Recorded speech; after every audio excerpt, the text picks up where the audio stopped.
Uma nova reunião de líderes deve bater o martelo hoje sobre a votação da urgência do projeto da anistia. As negociações agora envolvem a apresentação de uma proposta mais viável, que trate apenas da redução de penas dos condenados. A medida beneficiaria tanto os envolvidos nos atos de 8 de janeiro, quanto os réus da tentativa de golpe no Supremo.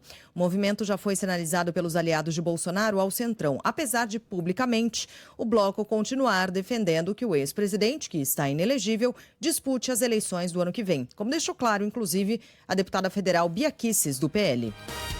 A anistia, ela precisa ser aprovada da forma mais ampla, totalmente ampla, geral e restrita. Foi assim que sequestradores, assassinos, guerrilheiros, terroristas receberam a anistia para pacificar o país. O que nós queremos é virar essa página da história.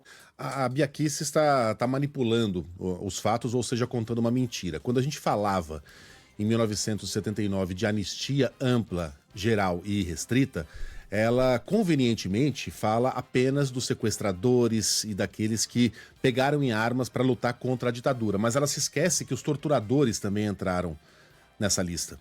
Também foram anistiados. Aqueles que cometeram crime em nome do Estado brasileiro e aqueles que utilizam o Estado brasileiro para torturar, para matar, para desaparecer com pessoas, são mais criminosos.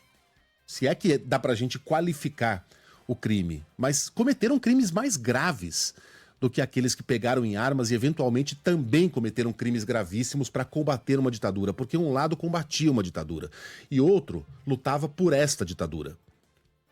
E a anistia foi ampla, geral e restrita porque tínhamos esses dois lados, né? E aquele, entendeu-se naquela época, era o único caminho para que tivéssemos uma abertura saudável, para que pudéssemos virar a página e começarmos a pensar na redemocratização do Brasil. Portanto, os dois lados, aqueles que lutaram contra o Estado e aqueles que defenderam com violência aquele Estado assassino, né, foram anistiados. Não existem dois lados agora em 2025. Existe um único lado que, num momento em que não estávamos em uma transição democrática, estávamos apenas numa transição de governo, algo que tem sido comum no Brasil, de 4 em 4 anos, sempre pacificamente, tentaram acabar com essa sequência de transições pacíficas e tentaram acabar com a nossa democracia. Não há dois lados, por isso não se pode falar em anistia ampla, geral e restrita quando não há a contrapartida. O que há aqui são criminosos lutando pela sua impunidade, né?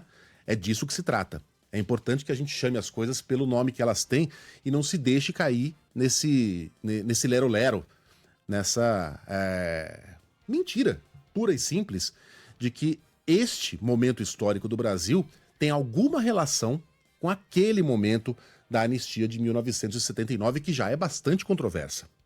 Me perdoe pelo parênteses aqui. Imagina, vamos lá. Vamos colocar aqui o que diz o deputado Carlos Zaratini, do PT, porque ele diz que a ideia de uma anistia ampla e restrita, geral, é inviável do ponto de vista das negociações no Congresso. A ideia de uma anistia ampla, geral e restrita, como querem os bolsonaristas, é absolutamente inviável. Inviável, em primeiro lugar, porque existe uma resistência muito grande na Câmara dos Deputados, resultado da própria posição e opinião da maioria dos brasileiros. Segundo lugar, se o projeto for aprovado na Câmara, haverá resistência no Senado. Hoje, os líderes também devem decidir sobre a votação da proposta que é prioridade do governo, a isenção do imposto de renda para quem ganha até R$ 5.000.